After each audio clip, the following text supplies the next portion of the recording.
안녕하세요. 사연 읽어주는 남녀입니다. 오늘도 와주셔서 감사드리며 그럼 오늘의 사연 바로 소개해드리겠습니다. 안녕하세요, 여러분. 혹시 그런 경험 해보신 적 있으신가요? 생각지도 못한 상황에서 아는 사람을 만났을 때의 그 신기한 경험이요. 저는 그런 일을 겪은 후에 사람 인연이라는 건 우연이 아니다라는 생각이 들었습니다. 그 인연이 아니었더라면 저는 아마 지금 이렇게 글을 쓰고 있지도 못할 거라는 생각이 드네요.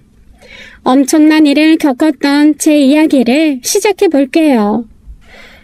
지금의 저는 매우 호의호식하며 행복하게 살고 있지만 과거의 저를 떠올리면 상상도 못할 일이었습니다.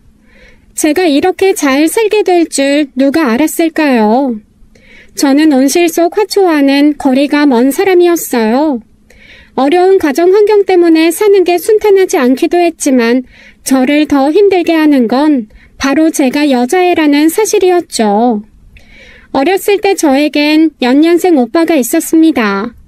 부모님의 차별 때문에 저에겐 조금 얄미운 오빠였어요. 제가 7살이 되던 어느 여름날 우리 가족은 여름 휴가를 떠났습니다. 오빠와 저는 강에서 튜브를 끼고 놀았죠. 그런데 놀다 보니 오빠의 장난이 점점 심해졌습니다. 제 머리를 눌러 물속에서 못 나오게 하기도 하고 저를 깊은 물로 끌고 가기도 해서 화가 났어요. 그래서 결국 오빠가 없는 쪽에 가서 혼자 놀게 되었죠. 워낙 어릴 적 기억이라 정확히 기억나진 않지만 한참 혼자 놀고 있는데 엄마가 얼굴을 잔뜩 찌푸린 채 제게 오빠가 어디 있냐고 묻더군요. 저는 모른다며 고개를 좌우로 저었어요. 그 후부터 해가 질 때까지 부모님은 오빠를 찾아 헤맸지만 찾지 못했고 며칠 후에 오빠가 물에 빠져 죽었다는 사실을 알게 되었습니다. 하류에서 오빠가 발견되었거든요. 부모님의 오열하는 울음소리가 귀에 들릴 때마다 저는 너무나 무서웠습니다. 오빠의 장례식이 치러지는 동안 엄마 아빠의 우는 소리는 멈추질 않았어요. 그리고 엄마의 우는 소리가 멈추었을 때 저는 충격적인 이야기를 들어야 했죠. 저는 그때 식장 안에서 밥을 먹고 있었어요. 빨개진 눈으로 엄마는 밥 먹는 저를 한참 쳐다보셨습니다. 그러다 제게 말씀하셨어요. 오빠가 죽었는데 잘도 밥을 먹네? 차라리 네가 죽었어야 했는데. 제가 7살 때 엄마가 한 그 말이 아직도 기억에 남습니다. 장례식이 끝난 후에는 부모님의 싸우는 소리가 매일 들려왔어요. 그런데 어느 날부터인가 부모님이 제게 관심을 갖기 시작했죠. 하루는 엄마가 미용실에 가자며 제 손을 잡고 집을 나섰습니다. 저는 오빠가 없으니 부모님이 제게도 관심을 가져주는 거라고 생각했어요. 하지만 미용실을 나오면서 그게 아니라는 걸 알았죠. 제 머리카락은 모두 잘려서 선모습처럼 변해 있었습니다.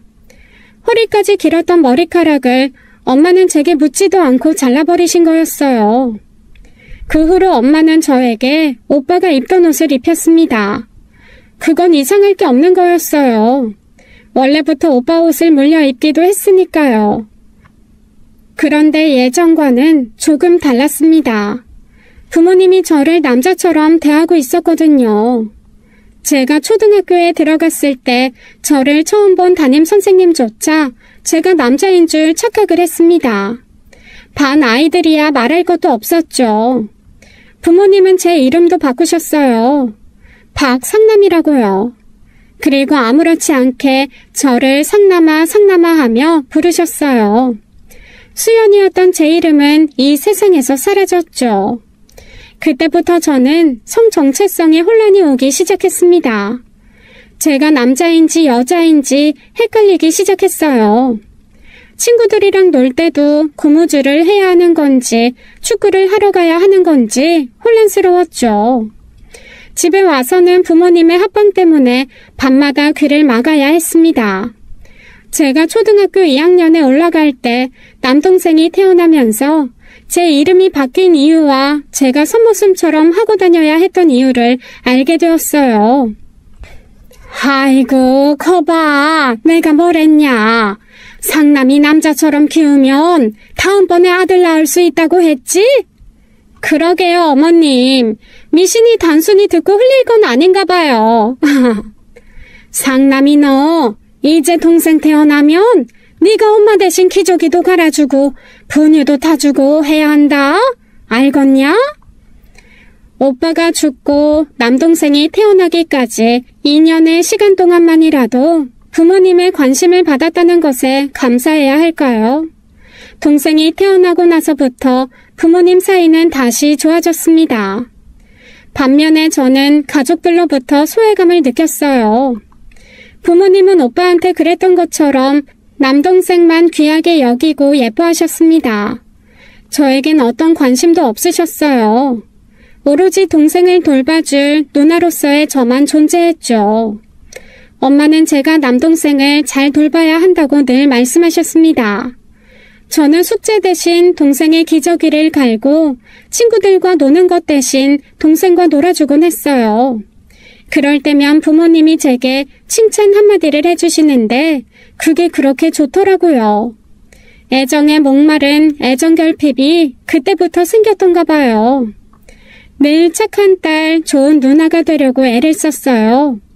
그렇다고 제가 대놓고 하는 차별에도 묻어난 건 아니었습니다. 저는 남동생과 생일이 하루 차이였어요. 남동생 생일이 7월 6일이고 제 생일이 7월 7일이었죠. 초등학교 때 친구들은 제 생일을 듣고는 이렇게 말하곤 했습니다. 우와, 77이야? 행운의 7이네? 네 생일 한 번 들으면 절대로 안 까먹겠다. 그런데 저희 부모님은 까먹으시더라고요. 제 동생 생일은 거하게 차려줘도 제 생일은 모른 척 지나가기 일쑤였습니다. 전날 끓인 미역국이 올라오면 다행인 정도였죠. 그게 알게 모르게 마음의 상처였어요. 초등학교 5학년 때부터는 저도 공부에 관심을 갖기 시작했어요. 숙제를 열심히 해가고 공부를 잘하면 선생님이 예뻐하신다는 사실을 알았거든요. 그래서 공부를 하게 된 거였죠. 부모님은 제가 공부를 잘하는 것엔 관심이 없었어요. 제가 공부를 하고 있어도 제게 설거지를 시키시는 게 더 중요한 분들이었거든요. 뭐 아무튼 그런 차별을 받고 살았지만 남동생은 참 예뻤습니다. 하는 짓도 귀엽고 어릴 때부터 제가 잘 데리고 놀아서 그런지 저를 잘 따르기도 했어요. 그런데 제가 초등학교 6학년 때 충격적인 사건이 일어나고 말았습니다. 제 인생을 180도 바꿔버린 일이었죠.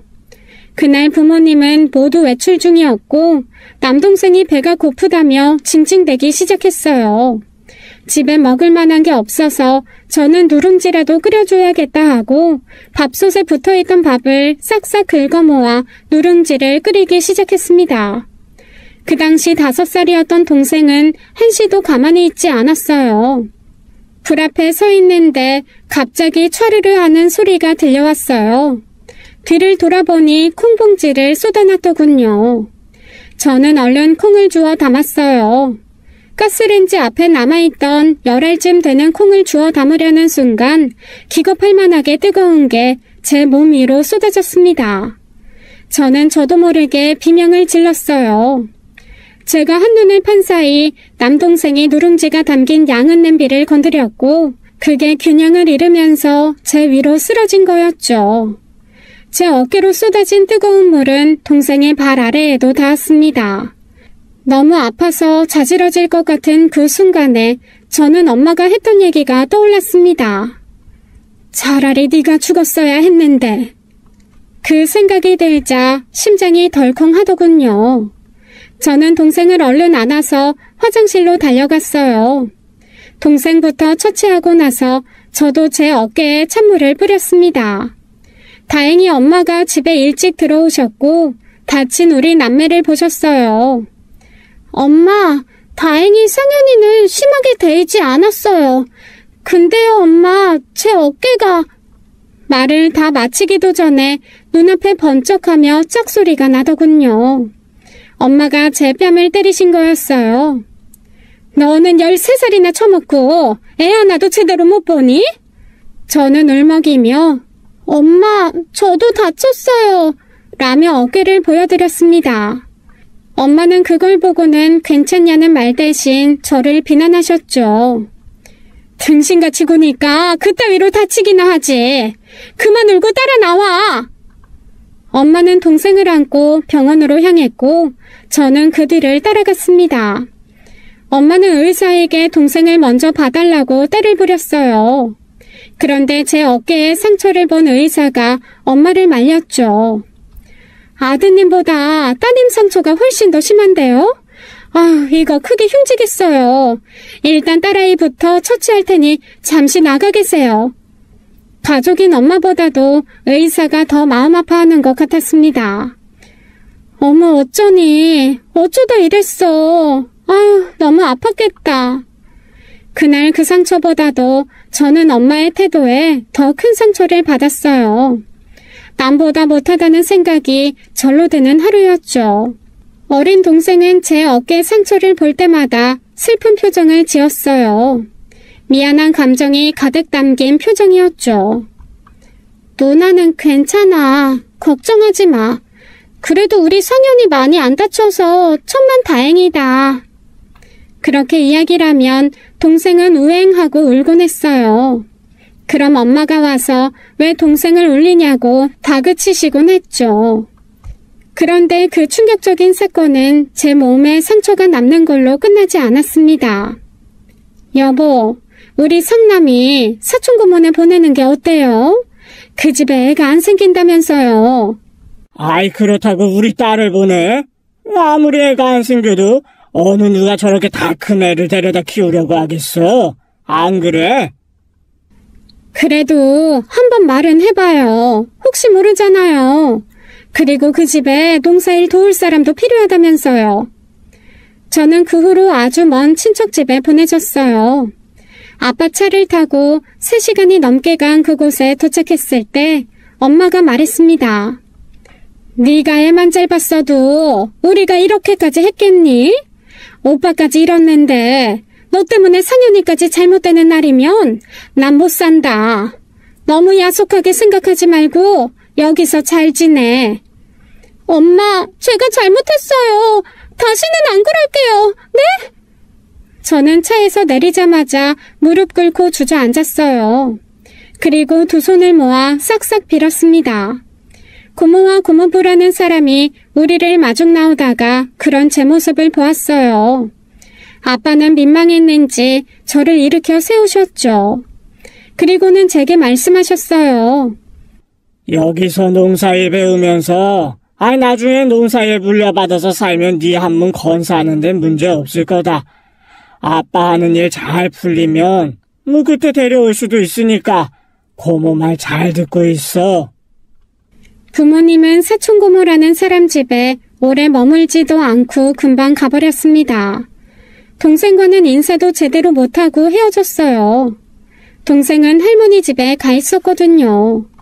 그곳은 우리가 살던 곳보다 더 시골이었는데 고모라는 분이 소 2마리를 키우며 농사를 짓는 분이었습니다. 그때부터 고모, 고모부와 함께 살게 되었어요. 다음 날부터 바로 농사일도 배워나갔죠. 알고 보니 고모라는 분은 우리 아버지의 사촌 여동생이었어요. 결혼 후에 아이가 생기지 않아 오랫동안 두 부부끼리만 지내다가 아버지의 전화를 받은 거였죠. 두 분이 적적하기도 하고 아버지가 사정이 있어서 저를 키울 수가 없다고 하니 보내라고 한 거였습니다. 농사일이 힘들긴 했지만 아주 못할 만한 건 아니었어요. 소들에게 염을 주고 똥 치우고 밭에 가서 일손 돕고 하는 거였죠. 그래도 농사 짓는 집이어서 그런지 먹는 것만큼은 풍족했습니다. 1년 정도 지나 고모네와도 조금씩 정을 붙여갈 무렵 놀라운 소식을 듣게 되었어요. 15년 넘게 아이가 생기지 않던 고모에게 아기가 찾아온 거였죠. 저는 임신한 고모가 편하게 지낼 수 있도록 수발을 열심히 들었습니다. 농사일도 제가 더 많이 하게 되었어요. 아기가 태어날 때는 제 친동생이 태어난 것처럼 너무 기뻤죠. 고모, 축하해요. 아기가 너무 예뻐요. 이름은 뭘로 지으실 거예요? 글쎄, 아직 안 정했어. 고모는 그렇게 대답을 하며 고모부를 바라보았습니다. 그런데 두 사람의 눈빛에서 저는 이곳에 제 자리가 없음을 느꼈어요. 고모와 고모부에게 아기가 생겼으니 더 이상 제가 필요 없을 테니까요. 아기가 100일을 넘어갈 무렵 고모부가 아버지와 통화했다는 사실을 알게 되었습니다. 고모와 고모부는 통화를 끝낸 후에 무척 난감해 하더군요. 형님이 뭐래? 뭐래긴요. 못 데려간다고 여기서 키우래요. 일자리까지 잃었다고 아들 하나 키우기도 벅차다네요. 그래도 설마 자기 자식을 나 몰라라 하겠어. 저더러 계속 키우던지 아니면 고아원에 보내라는데 말 다 했죠 뭐. 그럼 우리가 계속 키우던지. 어떻게 그래요? 우리 형편에 애 하나 키우는 것도 벅찬데요. 난 모르겠으니까 당신이 알아서 해. 저는 그때부터 눈치를 보며 살아야 했습니다. 이 집에 붙어서 살려면 어떻게든 좋은 모습만 보여야 했어요. 아기 기저귀도 제가 직접 갈아주고 분유도 타주면서 고모는 편히 쉬게 했죠. 하지만 그럴수록 고모는 저를 더 불편해 하더군요. 고모가 저를 키우고 싶지 않아 한다는 걸 직감할 수 있었습니다. 아니나 다를까 아기가 돌잔치를 치르기 전에 저는 다른 집에 보내졌어요. 그때 제 나이 15살이었어요. 내가 아주 좋은 집에 너를 보내는 거니까 가서 시키는 거 잘하고 지내렴. 그 집이 아주 부잣집이라 아마 좋은 것 먹고 살면서 공부도 시켜줄지도 몰라. 하지만 그건 사실이 아니었어요.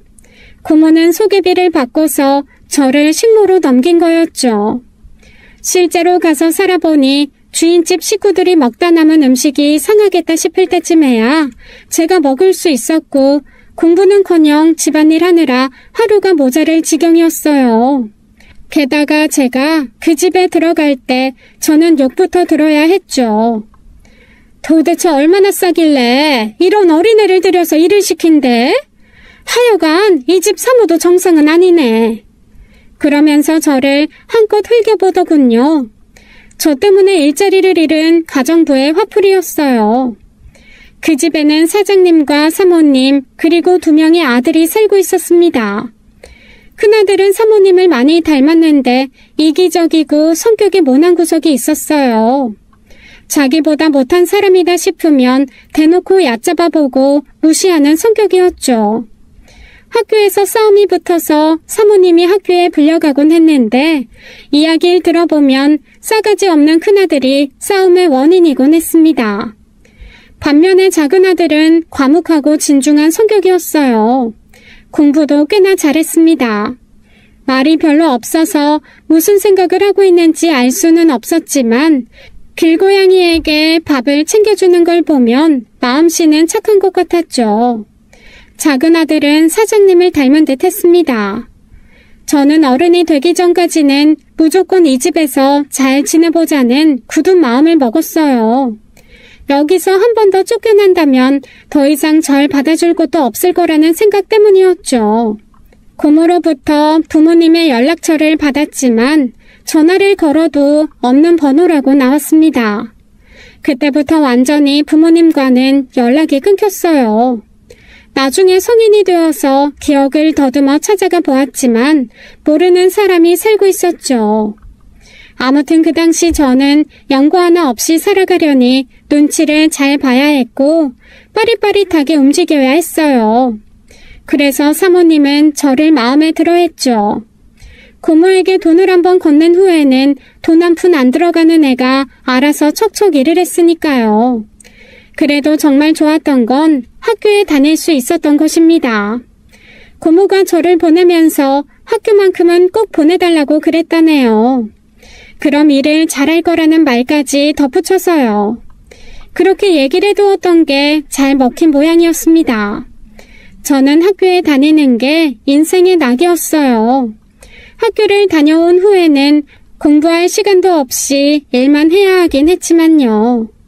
저는 어느덧 고등학생이 되었고 제 몸도 전과는 아주 달라졌습니다. 짧았던 머리카락도 길어지고 2차 성징이 오면서 가슴도 커졌어요. 그러자 큰아들이 제게 관심을 보이더군요. 그전까지만 해도 제게 하녀라고 부르며 싸가지 없이 굴던 사람이 말이에요. 저를 인간 취급도 안 하던 아들이 어느 날부터 저에게 불편한 관심을 주고 있었어요. 하루는 제게 사랑 고백 편지를 내밀더군요. 읽어봐. 내 사랑 고백 편지니까. 그러면서 음흉하게 크크 웃어 보이는데 굉장히 기분이 나빠지더군요. 큰아들이 그 자리에서 바로 읽어보라는 강압적인 말에 억지로 편지를 읽게 되었어요. 고3 남자아이가 썼다고 하기엔 너무나도 몹쓸 내용이었습니다. 어떻게 학생인 사람 머리에서 저런 생각을 할 수 있나 싶을 정도였어요. 그걸 본 저는 수치심을 느끼며 편지를 쓰레기통에 넣어버렸죠. 야, 이씨. 내가 이거 쓰느라 얼마나 고생했는데 이걸 왜 버려? 혹시 나랑 막 그럴 상상하니까 부끄러워서 그래? 저는 화가 나기도 하고 당황스럽기도 해서 얼굴이 빨개진 채 그 자리를 벗어났습니다. 큰아들의 희롱은 그 후로도 계속되었어요. 하루는 제가 하교하고 집에 돌아오는 길이었습니다. 사모님 댁 옆으로 경매가 걸려 비어있는 집 하나가 있는데 그 집과 사모님 댁 사이에 좁은 골목길이 있었어요. 그 골목을 스쳐 지나가는데 어두운 그림자 하나가 빠르게 다가오는 게 느껴졌죠. 저는 너무 놀라 전력 질주를 하며 사모님 댁 대문을 지나서 들어갔습니다. 저를 쫓아오는 건 그대 큰아들이었어요. 큰아들 손에 가방이 낚아채일듯이 가까워진 순간 대문 앞에 있던 사모가 그걸 보게 되었습니다. 지금 둘이 뭐하니? 위에서 아래로 깔아보듯이 저를 한번 보고는 큰아들을 쳐다보았죠. 뭐하긴요. 집에 빨리 들어오려고 뛰어왔죠. 빨리 와서 공부하려고요. 능글맞게 변명을 늘어놓는 큰아들을 뒤에 두고 저는 슬그머니 집 안으로 들어갔습니다. 뒤를 돌아보니 사모님이 저를 째려보고 있었어요. 저는 도간에 든 쥐처럼 하루하루 긴장의 끈을 놓을 수가 없었습니다. 시도 때도 없이 제 앞에 나타나는 큰아들 때문에 저는 신경쇠약에 걸릴 지경이었어요. 그러던 어느 날이었어요. 사모님이 제사를 지내야 하니 제기를 가져오라고 시키셨죠. 저는 평소에 아무도 드나들지 않는 지하 창고로 내려갔습니다. 그런데 그곳에서 기겁할 만한 걸 보게 되었어요. 그건 바로 큰아들의 낡은 이불이었죠. 그 이불은 사모님의 지시로 제가 며칠 전에 버린 이불이었어요. 그런데 그 이불이 지하 창고에 깔려있는 거였습니다. 누가 그 짓을 해놨는지 뻔했어요. 사모님께 말해야 하나 고민하다가 금방 그 생각을 접었답니다. 괜히 미움을 사서 이 집에서 쫓겨날까 봐서요. 갈 곳 없는 제가 참고 피하는 수밖에 없다고 생각했어요. 저는 이불을 다시 싸서 밖에 내다 버렸습니다. 그 이불을 내놓자마자 쓰레기차가 와서 가져갔어요. 그것도 모르고 큰아들은 그날 밤 설거지를 하는 제게 다가와서는 조용히 말하더군요. 하녀야, 이 제기들 너가 창고에서 가져왔어? 네. 그럼 받겠네. 우리 신방 말이야. 내가 우리 첫날 밤 치르려고 신방 차려놨는데. 제 머리카락을 쓸어 넘기는데 소름이 끼쳐왔습니다. 그런데 바로 그때였어요. 형, 여기서 뭐해? 아버지가 부르셔. 올라가봐. 작은 아들 덕에 그 상황을 피할 수 있었어요. 작은 아들의 도움은 그 후에도 이어졌죠. 큰아들이 골목길에 숨어서 저를 기다릴 때마다 저는 반대편 골목길을 이용해서 집에 들어와야 했습니다. 가까운 길을 두고 먼 길을 돌아와야만 했어요. 멀긴 했지만 안심이 되어서 마음이 조금 놓이더군요. 하지만 그것도 길게 가진 않았습니다. 제가 반대편 길로 다닌다는 걸 알았나 봅니다. 큰아들이 반대편 길에서 저를 기다리고 있는 줄도 모르고 집으로 가는 길이었어요. 그런데 골목길에서 누군가 저를 끌어당겼고 저는 골목길 안으로 빨려들 듯이 끌려갔죠. 소리를 지를 뻔했는데 저를 잡아당긴 사람의 얼굴을 보고는 놀랐습니다. 그건 큰아들이 아닌 작은 아들이었어요. 작은 아들은 소리를 내지 말라는 듯 입에다 손가락을 갖다 대고는 주위를 두리번거렸습니다. 그리고는 작은 목소리로 제게 말했어요. 형이 주변에 있어. 조용히 해. 좁은 공간에 청춘 남녀가 가까이에 붙어 있게 되었습니다.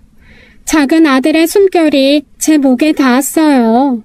저는 얼굴이 화끈거리며 가슴이 두근거렸죠. 그때부터였어요.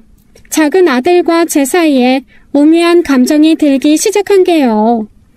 작은 아들은 제 형으로부터 저를 지켜주러 나타나곤 하더니 어느새 저와 가까운 사이가 되어 있었죠. 우리 둘은 집안 사람들 몰래 만나기 시작했어요. 제가 20살이 되었을 때 집 밖에서는 서로의 마음을 거침없이 표현했습니다. 그 사람이 대학을 다니고 있었고 큰아들이 군대에 가 있었을 때 우리의 사이는 들키고 말았어요. 당연히 집안의 반대에 부딪혔습니다. 너 발정났니?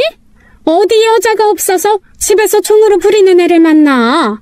젊은 혈기에 가까이 있는 여자한테 마음 주는 건 그럴 수 있어. 그런데 그거 사랑 아니야. 사장님은 악담을 퍼붓지는 않으셨지만 사모님과 같은 생각이셨던가 봐요. 네 마음대로 하고 살고 싶으면 내 집에서 당장 나가. 결국 남편은 모든 걸 다 버리고 집을 나왔습니다. 저 때문에 남편이 너무 큰 희생을 하는 게 미안해서 고개도 못 들 정도였어요.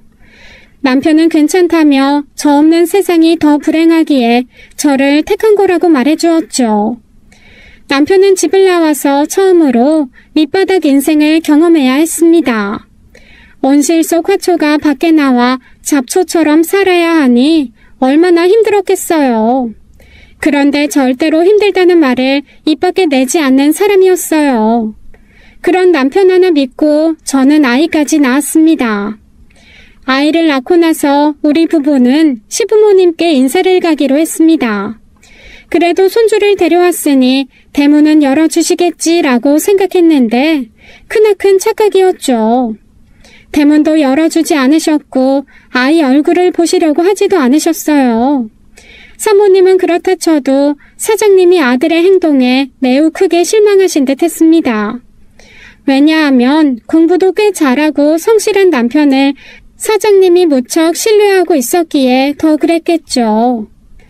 남편은 괜찮다고 뒤돌아섰지만 가끔씩 혼자서 밤에 술 마시는 모습을 보면 그렇게 짠할 수가 없었어요. 부모님 마음에 상처 입히고 맘 편하게 지낼 심성의 사람이 아니었죠. 분명 부모님께 죄송한 마음을 갖고 있을 사람이었어요. 그럼에도 불구하고 저와 아이를 위해 우리 곁에 머물러준 남편이었습니다. 그렇게도 우리 부부를 인정하지 않으시고 손자를 볼 생각도 안 하시던 시부모님이 예고도 없이 제게 연락을 해왔습니다. 우리 아이가 초등학교에 입학할 무렵이었죠. 아이 데리고 땡땡병원으로 오거라. 시어머니의 말씀은 그게 다였어요.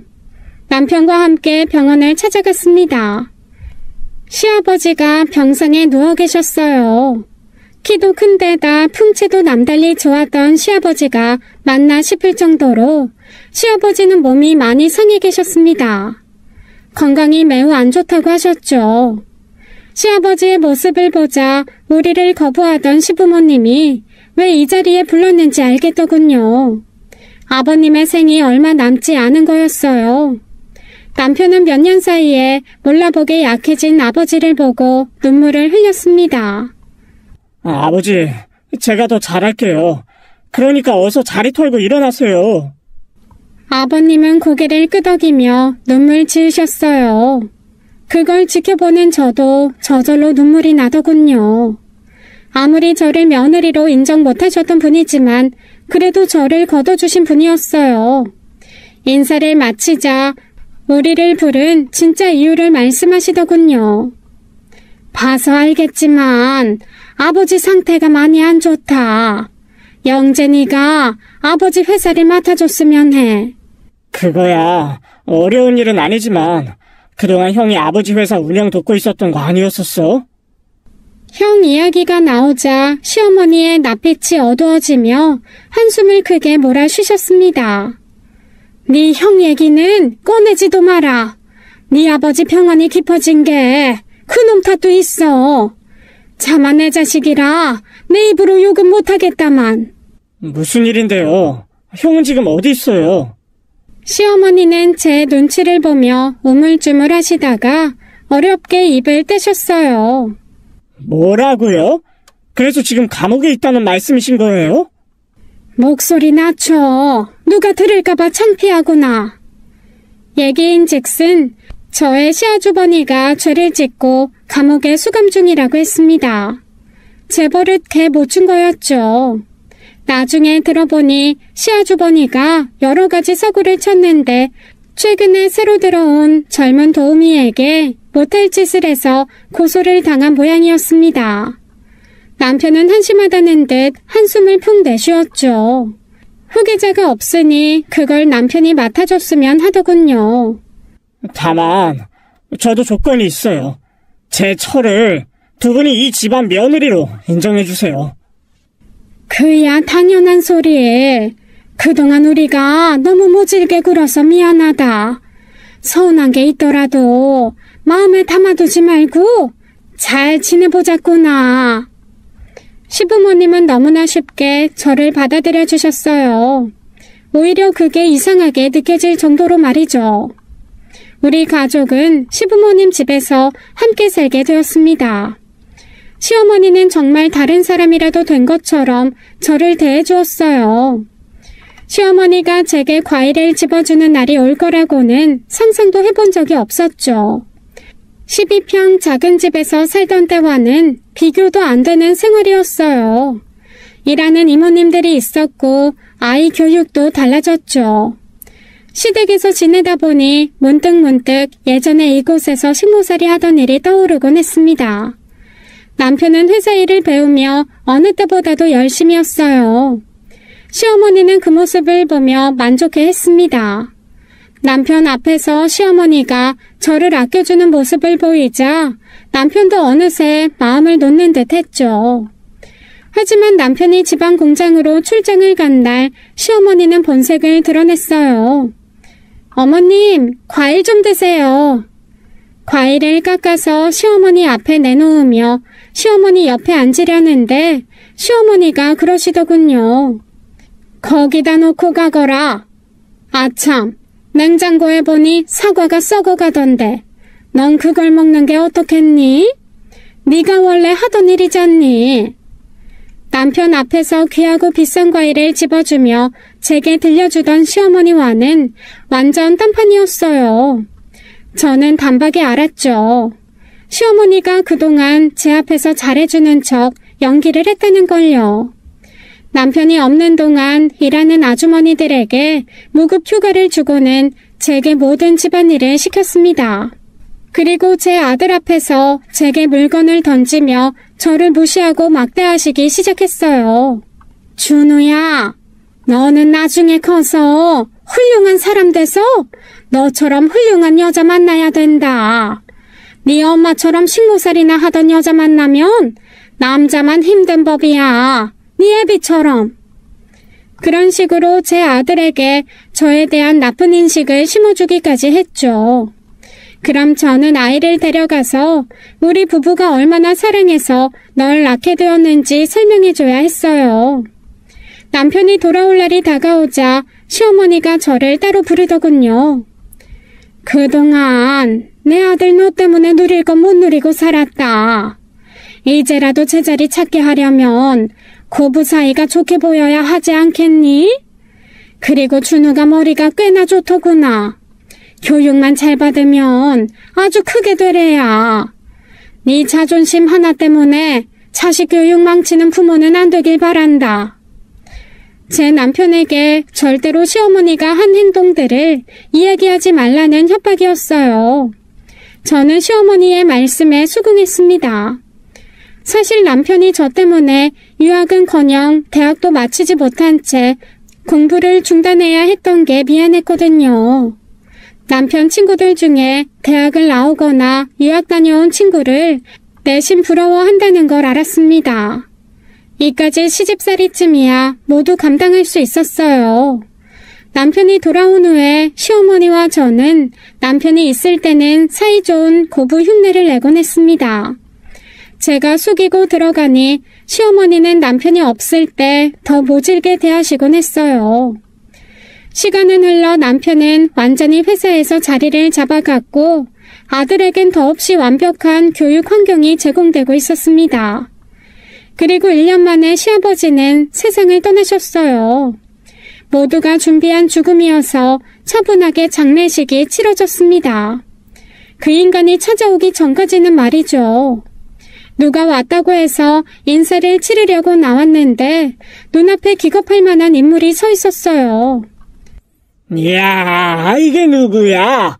우리 하녀가 상복을 입고 있네. 이제 우리 가족 된 거야? 이 형이 어떻게 여길? 내가 소에 연락해서 부친상 알렸다. 알고 보니 시어머니가 교도소에 연락해서 사망진단서 등 서류 제출을 하고 시아주버니를 부른 거였습니다.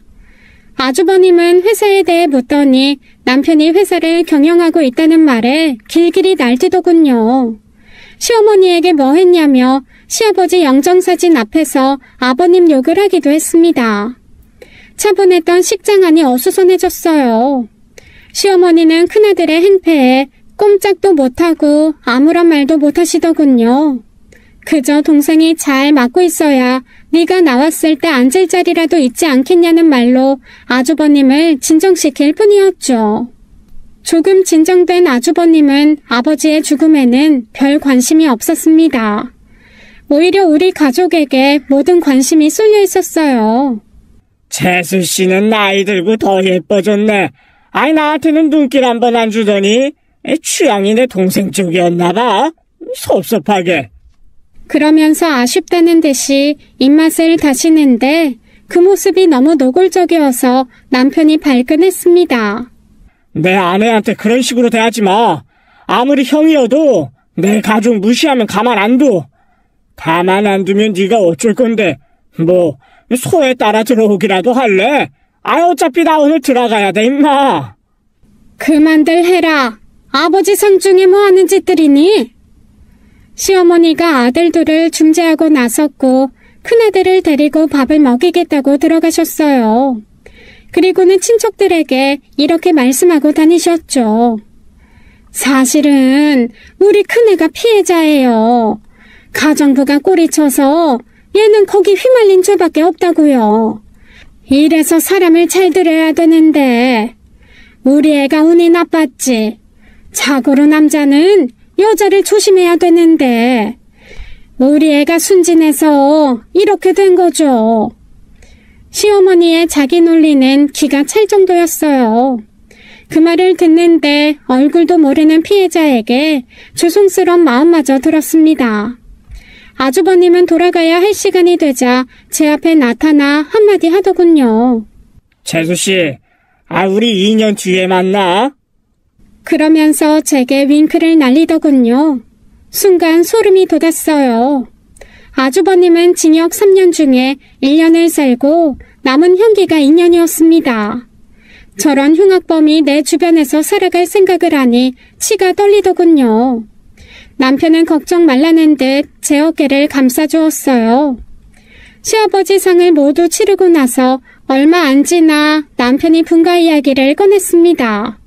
당신이 그동안 시집살이로 고생하고 있었던 거 다 알아. 당신이 말하지 않아서 모른 척했어. 당신이 왜 그랬는지 그 마음 모르지 않고. 미안하다. 이제라도 분가하자. 분가한다고 하자 시어머니가 노발대발 난리가 났습니다. 난리를 치시던 중 넘어져서 무릎까지 깨지시고 말았어요. 결국 분가를 미루고 시어머니 병간호를 해야 했죠. 다리가 낫는데 6개월의 시간이 흘렀고 무릎뼈가 다 붙자 우리 가족은 그 집에서 나왔습니다. 아침에 눈 뜨자마자 마음 졸이면서 하루를 시작하던 제가 처음으로 숙면을 취하고 가벼운 마음으로 아침 식사를 준비했어요. 저도 모르게 입가에 미소가 흐르자 남편이 웃으며 좋아하더군요. 그렇게 행복한 삶만 남았을 줄 알았습니다. 우리가 분가하고 1년이 조금 더 넘는 시간이 흘렀어요. 그런데 변하지 않을 거라 믿었던 남편이 어느 순간부터 달라지기 시작하더군요. 그 시작은 한 통의 전화 통화로부터였습니다. 전화가 걸려오자 남편은 제 눈치를 보더니 자리를 피해 전화를 받고 오곤 했습니다. 그리고 어김없이 회사에 다녀온다며 외출을 하곤 했어요. 집에 들어오는 시간도 점점 늦어지고 아들을 대하는 태도도 별 관심 없는 사람처럼 변해갔죠. 온통 다른 데 정신이 팔린 사람 같았어요. 친구들을 만났을 때 흘리듯이 이 이야기를 꺼낸 적이 있었습니다. 다른 친구 얘기를 하면서 제 남편 이야기를 했더니 그러더군요. 야, 그거 무조건 바람이야. 내 주변에도 그런 남자 있었어. 핸드폰 들고 몰래 나가서 통화하고 오고 아내한테 핸드폰 절대로 안 보여주더니 결국 바람난 거였더라고. 네 친구라는 애도 남편 감시 잘하라 그래. 요즘엔 핸드폰 추적, 뒷조사 이런 거 해주는 데 있던데 한번 알아보라 그러고. 친구의 이야기를 듣고 나서 더 심란해졌지만 차마 남편의 뒤를 캐고 다니는 아내가 되고 싶진 않았습니다. 그동안 무한한 신뢰를 준 남편이었기에 더더욱 그랬어요. 그러던 중 남편이 지방 출장을 떠난다는 이야기를 듣게 되었죠. 여보, 나 출장이 꽤 길어질 것 같으니까 준우랑 잘 지내고 있어. 알겠어요. 언제쯤 돌아와요? 글쎄, 예정대로라면 한 2달? 시간 될 때마다 주말에 들러요. 당신 몸 잘 챙기고요. 남편은 출장을 떠났습니다. 도착하면 서로 연락을 주고받기로 했죠. 얼마 후 남편은 잘 도착했다며 숙소로 들어간다더군요. 그렇게 서로 안부를 챙기며 하루하루를 보내고 있었어요. 남편이 지방에 간 지 열흘 정도 되었을 무렵 남편에게서 전화가 걸려오더군요. 당신 일하고 있을 시간에 웬일이에요? 잘 지내고 있어요? 여보, 당신 지금 어디야? 나 어디냐고요? 나 집이죠. 왜요? 절대로 집 밖으로 나오지 마. 네? 왜요? 당신 무슨 일 있어요? 목소리가 왜 그래요? 그리고 누가 찾아오면 절대로 문 열어주지 마. 알겠지? 절대로 문 열면 안 돼. 그게 무슨 소리예요? 무슨 일 있는 거예요? 여보세요? 여보세요? 남편은 뭐가 그리 급한지 이미 전화를 끊었더군요. 남편의 다급하고 불안해 보이는 목소리가 어쩐지 매우 신경 쓰였습니다. 다시 전화를 걸어보았지만 전화기는 어느새 꺼져 있다고 나왔어요. 점점 걱정이 커져가기 시작했죠. 도대체 이게 무슨 일이야? 무슨 일 생겼나? 누가 오면 문 열지 말라니 그게 무슨 말이지? 남편이 한 말을 곱씹어 보는데 깜짝 놀라게 하는 소리가 들려왔어요. 띵동, 띵동. 누군가 초인종 벨소리를 누른 거였습니다. 남편이 한 이야기가 떠오르면서 온몸에 소름이 돋더군요. 저는 집에 아무도 없는 척을 하며 현관문으로 다가갔어요. 띵동, 띵동, 띵동, 띵동, 띵동. 밖에 서 있는 누군가가 초인종을 계속해서 누르더군요. 저는 조용히 숨을 죽이고 현관문 앞에 서 있었습니다. 한동안 밖에는 어떤 기척도 들리지 않았어요. 5분 정도 지났을까 싶었을 때 밖을 확인해 봐야겠다고 생각했습니다. 현관문 눈구멍에 눈을 갖다 대려고 다가갔어요. 그런데 그 순간 쾅 소리가 들렸고 저는 너무 놀라 뒤로 넘어지며 악하고 소리를 지르고 말았습니다. 밖에 있는 누군가가 제 비명소리를 듣고는 더 세차게 문을 두드리고 초인종을 누르더군요. 문 열어! 안에 있는 거 다 알아! 문 열라고! 그렇게 말하면서 발로 어찌나 세게 현관문을 차는지 이러다가 현관문이 나가 떨어지는 건 아닐까 싶었습니다. 누구신데 그러세요? 계속 소란 피우면 경찰 부를 거예요? 저는 떨리는 목소리로 간신히 말을 내뱉었습니다. 공포감이 이루 말할 수 없었어요. 경찰? 어이가 없네. 잘못은 지들이 해놓고 무슨 경찰? 지은아, 너 거기 있어? 지은아! 양지은! 무슨 사연인지는 모르겠지만 지은이라는 사람 여기 없어요. 집 잘못 찾아오신 것 같네요. 그럼 문 열어봐요. 내 눈으로 직접 확인하면 돌아갈 테니까. 그건 안 돼요. 아이 진짜 미치겠네. 야 양지은! 남자는 답답해 미치겠다는 듯 모르는 여자 이름을 계속 불렀습니다. 그리고는 뜻밖의 이야기를 꺼내기 시작했죠.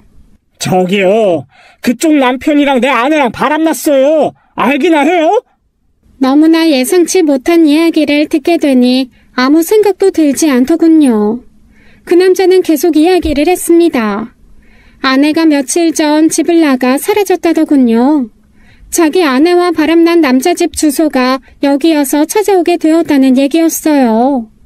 아내가 바람피운 남자가 땡땡 회사를 운영하는 회사 대표라는 이야기에 저는 자리에 주저앉고 말았습니다. 제 남편이 맞았으니까요. 그동안 이상한 남편의 행동들과 의문의 전화가 떠오르며 저도 모르게 순간 의심이 들었습니다. 그 남자는 아내가 사라진 날짜를 이야기하며 당신 남편은 어디 있냐고 묻더군요. 전 아무 대답도 하지 못했어요. 왜냐하면 그 날짜는 남편이 출장 간 날과 같았거든요.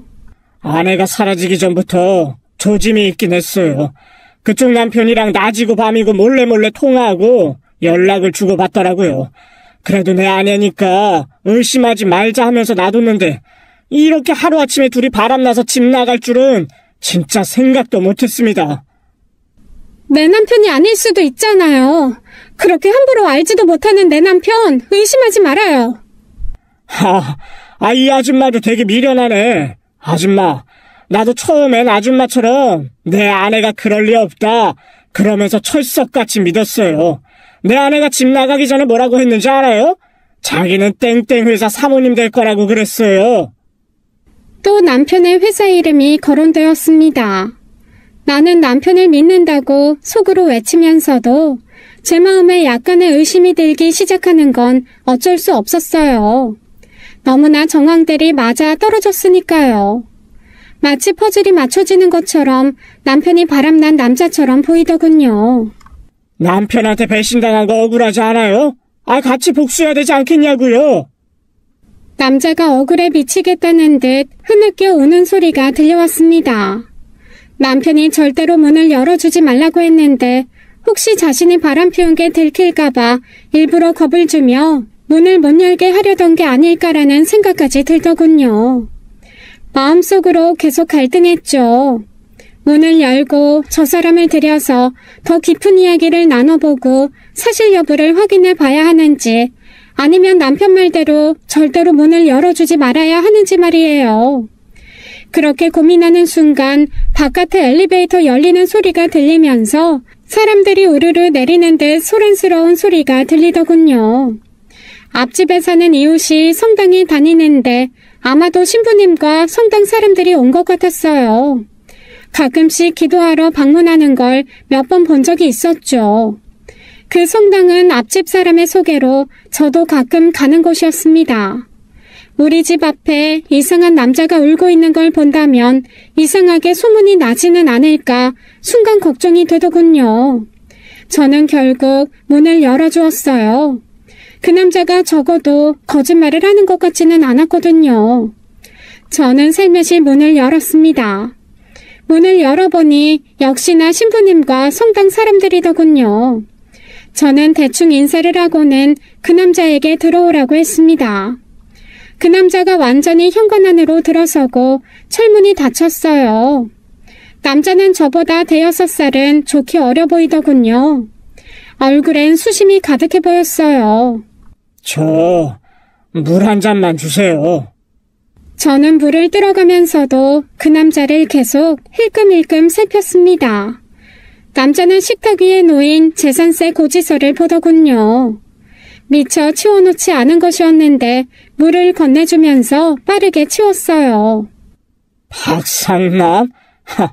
왜 하필 박상남이야? 기분 못 갔네 진짜. 남자는 혼잣말로 중얼거렸습니다. 저는 그 말이 무슨 뜻인지 그때는 몰랐어요. 그 남자는 물을 한 잔 단숨에 벌컥벌컥 비워냈어요. 그런데 그때부터 분위기가 이상했습니다. 그가 저를 이상한 눈빛으로 바라보더군요. 순간 본능적으로 도망쳐야겠다는 생각이 들었고 그 남자도 그걸 느꼈는지 저를 잡으려고 다가오더군요. 전 안방 쪽으로 재빨리 달려갔어요. 그 사람이 무섭게 쫓아왔고요. 방문을 걸어 잠그려는데 그 남자가 문을 비집고 들어오려 했습니다. 악을 쓰며 문을 걸어 잠그려는데 제가 힘에서 밀리고 말았어요. 문은 벌컥 열렸고 그 남자가 덮쳐왔죠. 그 남자가 저를 잡아 침대로 던지는 바람에 저는 침대 위로 쓰러졌습니다. 이게 무슨 짓이에요? 이러지 말아요. 같이 복수하자면서요.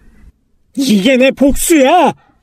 저는 거의 살려달라고 애원하며 발버둥 쳤고 그 남자는 제 옷을 거의 잡아 뜯었어요. 윗옷이 거의 반쯤은 벗겨졌죠.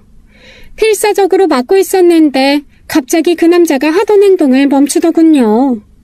저는 그 틈에 빠져나와 옷을 추스르고 벽으로 붙어 섰습니다. 저는 화장대 위에 놓여있던 가위를 집어들어 방어했어요.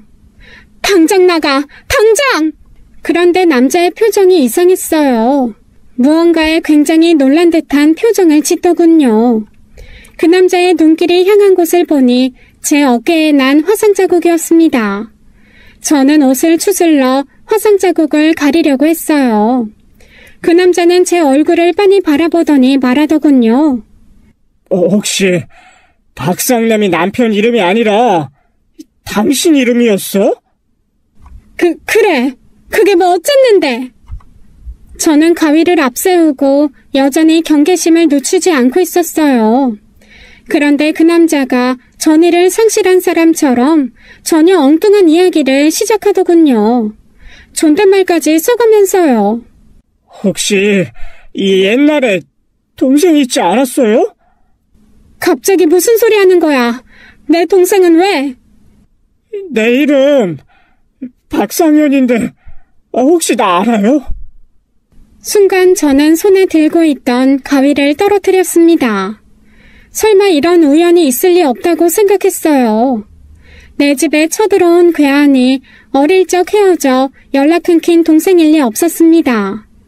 그 당시 내 나이 13살이었고 동생은 5살이었어요. 저는 기억하더라도 그 어린애가 절 기억할 리도 없었죠. 나 어릴 적에 나 때문에 어깨에 화상 입은 누나가 있었는데요. 그 누나 이름이 박상남이었거든요. 그때 나도 발에 화상 입었었는데. 그 이야기를 듣는 순간 온몸에 전율이 흘렀습니다. 너 정말 상현이니? 이런 곳에서 제 동생과 이런 식으로 마주칠 거라고는 상상도 못했습니다. 동생은 혼란스러워하는 표정을 짓다가 저를 한번 안아주고는 또다시 어쩔 줄 몰라 하더군요. 동생은 장롱에서 옷을 하나 꺼내 제게 주었어요. 누나, 일단 옷부터 입고 나와요. 제가 옷을 갈아입고 나오자 동생이 무릎을 꿇고 앉아 있었습니다. 저는 동생을 일으켜 세워서 의자에 앉혔어요. 우리 남매는 눈물의 상봉을 했습니다. 그동안 어떻게 살아왔는지 먼저 물었죠. 남동생은 부모님이 돌아가시고 혼자 살다가 지금의 아내를 만나게 되었다는 이야기를 간략하게 해주었습니다. 그리고 도대체 이게 어떻게 된 일인지 차근차근 이야기하기 시작했어요. 남동생은 아내와 결혼 후에 살림을 차렸는데 며칠 전에 아내가 사라졌다고 했습니다. 아내를 찾아 헤매던 중 어느 날 집으로 의문의 우편물 하나를 받게 되었다네요. 당신 아내가 바람을 피우고 있으니 이 집에 찾아가 봐라라고 써 있었답니다. 아내의 바람을 의심하던 중에 받은 편지라서 당연히 그 주소지에 아내와 불륜남이 살고 있을 거라고 생각했답니다. 남동생은 홧김에 복수랍시고 저에게 해코지를 하려고 했다가 제 어깨에 드러난 상처를 보고 깜짝 놀란 거였습니다. 그나저나 도대체 그 우편물은 누가 보낸 거야? 나도 모르겠어. 발신인 표시도 없이 어느 날 우편함에 꽂혀 있었던 거였거든. 그런데 정말 내 남편이랑 네 아내가 바람난 게 사실일까? 난 믿어지지가 않아. 그 사람 절대로 그럴 사람이 아니거든. 아니면 혹시 증거 있어? 아내가 몇 달 전부터 이상했어. 집에 늦게 들어오다가 최근에는 계속 외박을 했거든. 그리고 이유 없이 나한테 계속 바가지를 긁더라고. 싸우다가 한다는 말이 자기는 가난한 남자 싫으니까 한 살이라도 젊었을 때 돈 많은 남자 만날 거라고 하더라고. 몇십 년 만에 만나서 이런 얘기하니까 너무 창피하다. 그리고 누나한테 한 짓도 내가 잠시 미쳤었나 봐. 실은 우리 남편도 요즘 좀 이상하긴 했는데 그나저나 그 편지라는 것 좀 볼 수 있어? 무슨 단서가 있을 수도 있잖아. 남동생은 안주머니에서 편지를 꺼냈습니다. 저는 그 편지지를 받아서 펼쳐본 순간 헉소리를 내고는 편지지를 던지고 말았어요. 그 안에 쓰여있는 내용은 남동생이 말해준 그대로였어요. 다만 그 글씨체가 너무나 익숙한 글씨체였습니다. 예전에 내게 고백 편지라며 편지지를 건네던 사람. 그건 바로 시아주버니의 글씨체가 확실했어요. 왜냐하면 그 사람 글씨체가 아주 독특했거든요. 저는 당장 시어머니에게 전화를 걸었습니다. 어머님, 혹시 아주버님 출소일이 언제예요?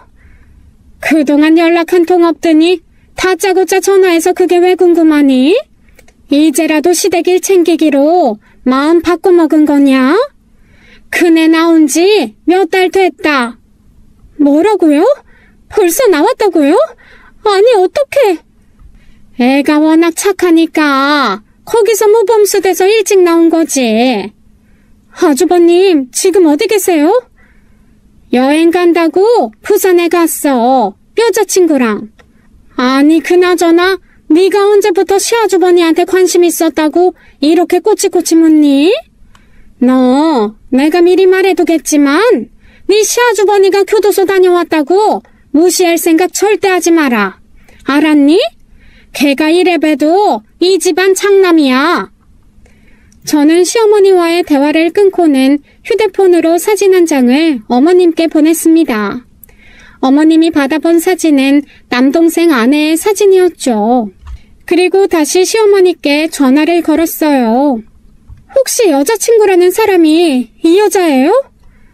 아니, 네가 얘 사진을 어떻게 갖고 있니? 혹시 둘이 아는 사이니? 네 시아주버니랑 결혼할 여잔데 둘이 어떻게 아는 사이야? 궁금해하는 시어머니에게 저는 아무 대답도 해주지 못하고 전화를 끊었습니다.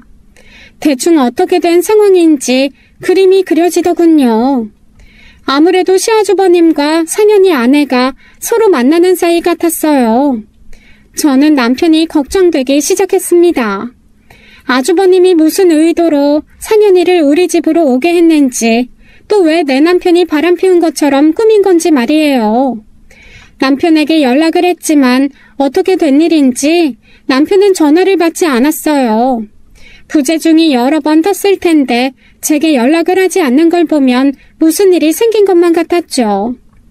어머님이 얘기한 곳은 남편이 지금 출장 중인 지역이었어요. 저는 이상하게 뒷골이 서늘해졌습니다. 남편이 묵고 있는 숙소와 회사 사람들에게 연락을 돌려보았어요. 그리고 충격적인 사실을 알게 되었습니다.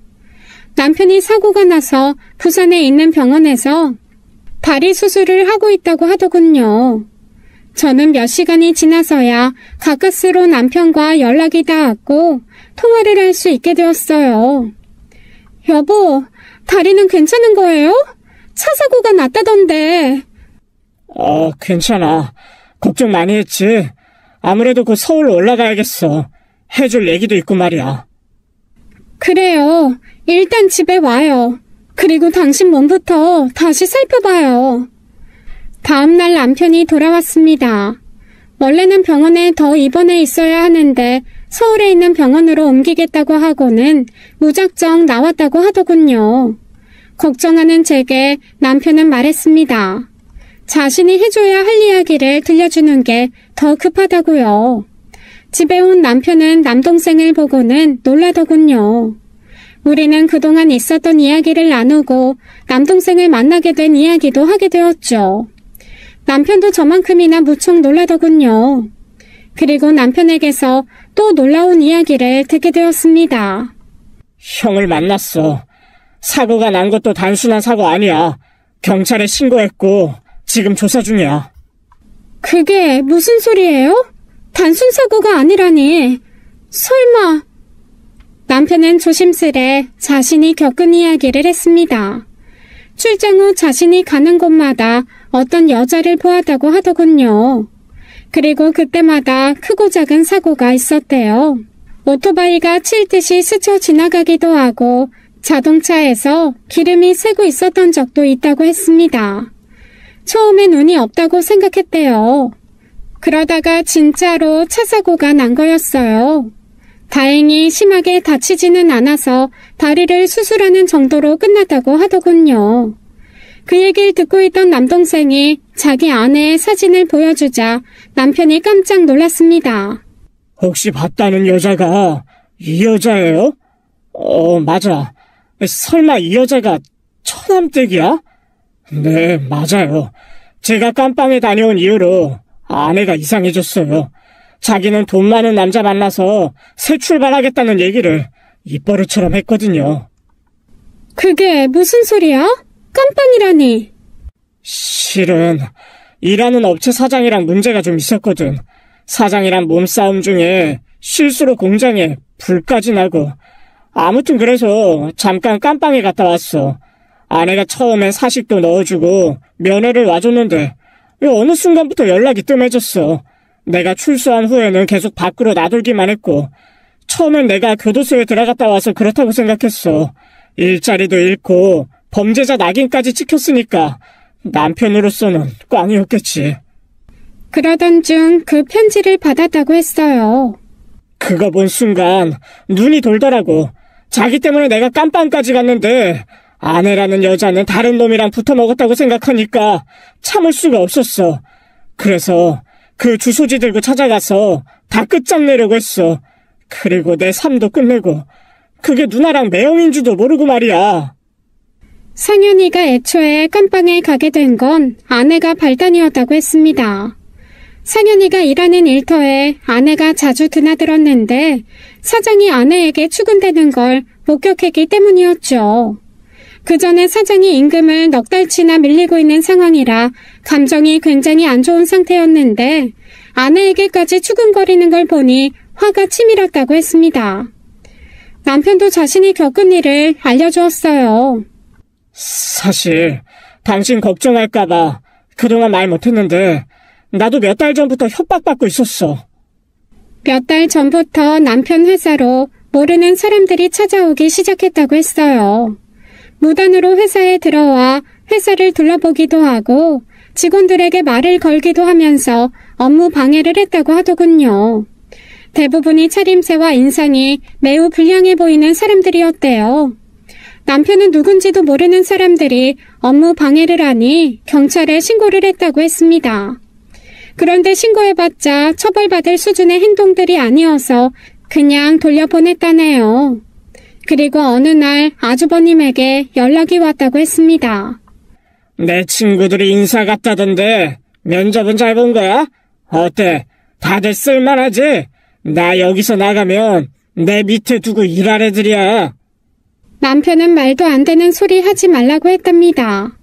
회사 소유는 시어머니지만 경영은 모두 남편이 맡아서 하고 있었어요. 그런데 갑자기 형이 회사 일을 맡겠다고 하니 황당했다고 했죠. 어머니가 형이 경영 맡는 걸 동의할 리가 없어. 이 자리에 형 자리는 없으니까 다른 일 알아봐.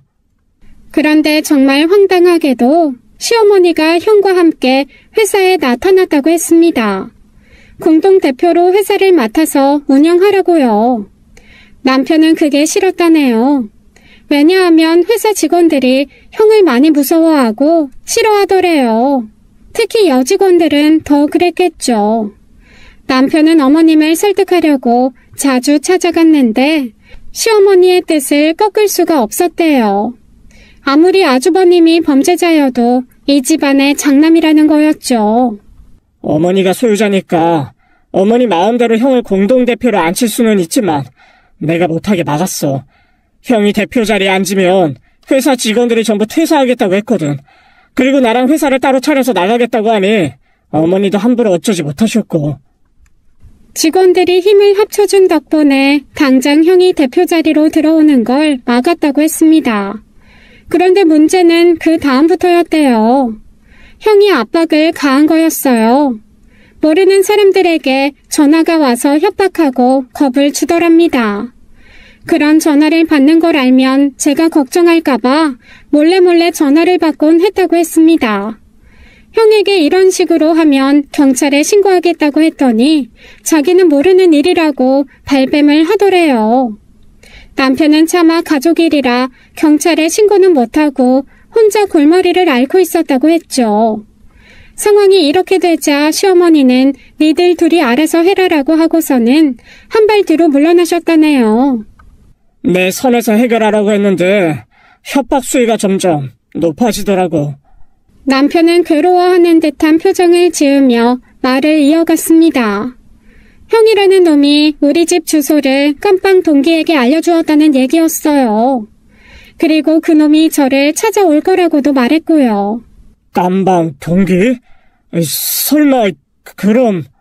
상현이는 자신이 들어갔던 교도소 이름을 대며 혹시 남편의 형도 그곳 출신이냐고 물었습니다. 둘이 같은 교도소 출신이더군요. 아주버님의 이름을 들은 상현이는 놀라더군요. 아는 사람이라고요. 내 아내 사진 보고서 예쁘다고 했던 놈인데 설마 그 놈이... 상현이가 만난 아주버님은 상현이와 몇 번 이야기를 나눈 적이 있다고 했습니다. 깜빵에 들어온 이유를 듣고 아내의 사진까지 보여달라고 해서 보여줬다고 했죠. 상황 돌아가는 눈치를 보니 아주버님이 일부러 그 여자에게 접근한 것 같았어요. 교도소 안에 있으면서 어떻게 접근했는지는 의문이었지만요. 아마도 남동생에게 면회를 올 때 접촉한 모양이었습니다. 아무튼 교도소 동기가 저를 찾아갈 거라는 말을 들은 남편은 제게 전화를 걸어 절대로 누가 와도 문 열어주지 말라고 한 거였어요. 그리고 출장지에서 당장 돌아올 준비를 하고 있었다더군요.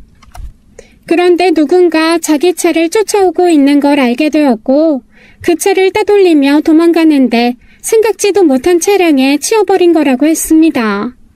자신을 쫓아오던 차에는 형이 타고 있었다고 했어요. 그리고 자신을 친 차의 주인이 그 여자였죠. 남동생의 아내요.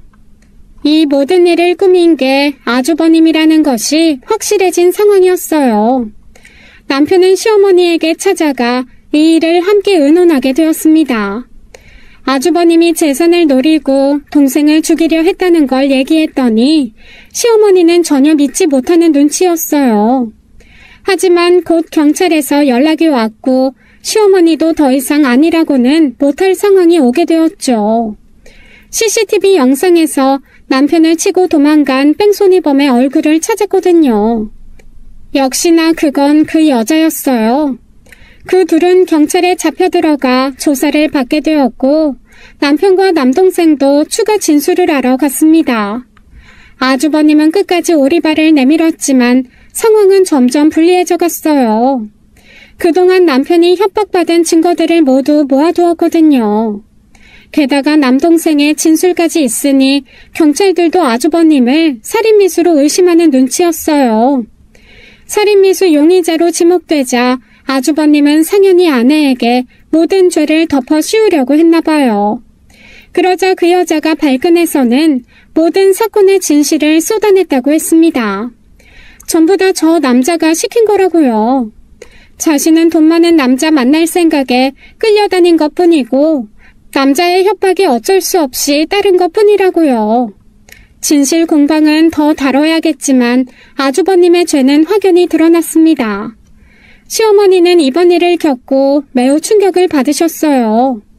그리고 자신의 둘째 아들을 보호하기 위해서라도 더 이상 큰아들 말에 휘둘리지 않겠다고 하셨습니다. 아주버님은 억울하다면서 변호사를 고용해달라고 시어머니에게 부탁했지만 시어머니는 들은 척도 안 하셨죠. 그 둘은 죄가 인정되어 벌을 받게 되었어요. 아주버님은 집행유예 기간이었기에 처벌을 면하지 못했습니다. 그 여자도 법망을 피해갈 수 없었죠. 남동생은 결국 이혼을 택하게 되었어요. 많이 힘들어했지만 이 일로 인해 누나인 저를 만나게 된 것에 감사하더군요. 남동생에게 살아온 이야기를 들어보니 그다지 평탄하게 살진 못했더군요. 부모님은 사고로 세상을 떠나시고 혼자 남겨져 할머니 손에 크다가 결국 고아원에 들어갔다는 거였어요.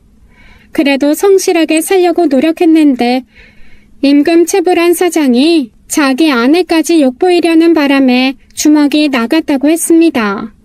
싸우다가 불까지 나는 바람에 재물 손괴죄에 상해죄까지 더해서 실형을 살았다더군요. 그런데 남동생이 이제와 생각해보니 자기 아내가 가만히 있는데 그랬던 게 아닌 것 같다고 했습니다. 사장이 기러기 아빠였는데 아내가 자주 일터에 드나들었다고 했어요. 그러니 교도소를 오가다가 쉽게 아주버님과 눈이 맞은 거였겠죠. 아주버님은 계획적으로 접근한 거였겠지만요. 남편은 남동생에게 일자리를 주었고 매형 회사에서 일을 하기 시작했어요. 동생은 꽤 성실하게 일을 했습니다. 덕분에 남편이 마음 놓고 일을 맡겼고 저도 남동생 때문에 남편 눈치 볼 일도 없었죠. 남동생은 3년 정도 지나 회사에서 격리 아가씨를 만나 결혼까지 했어요. 지금은 아이까지 낳고 아주 잘 살고 있습니다. 저도 남편과 잘 지내고 있고요. 남편은 말합니다. 그놈 나올 때 되면 회사 모두 정리해서 처남네랑 다 같이 이민 가자고요. 저는 남편 말에 고개를 끄덕였습니다. 만약 그날 남동생이 아닌 다른 사람을 맞닥뜨렸더라면 무슨 일이 벌어졌을지 생각만 해도 아찔합니다. 이렇게 저와 남동생이 만난 건 하늘의 뜻이라고 생각이 드네요. 부디 우리 가족 모두 무탈하게 남은 여생 잘 지냈으면 하는 바람입니다. 긴 사연 들어주셔서 감사합니다. 지금까지 사연 읽어주는 남녀였습니다. 끝까지 시청해주신 여러분 감사드리며 저희는 다음 사연으로 돌아올게요. 감사합니다.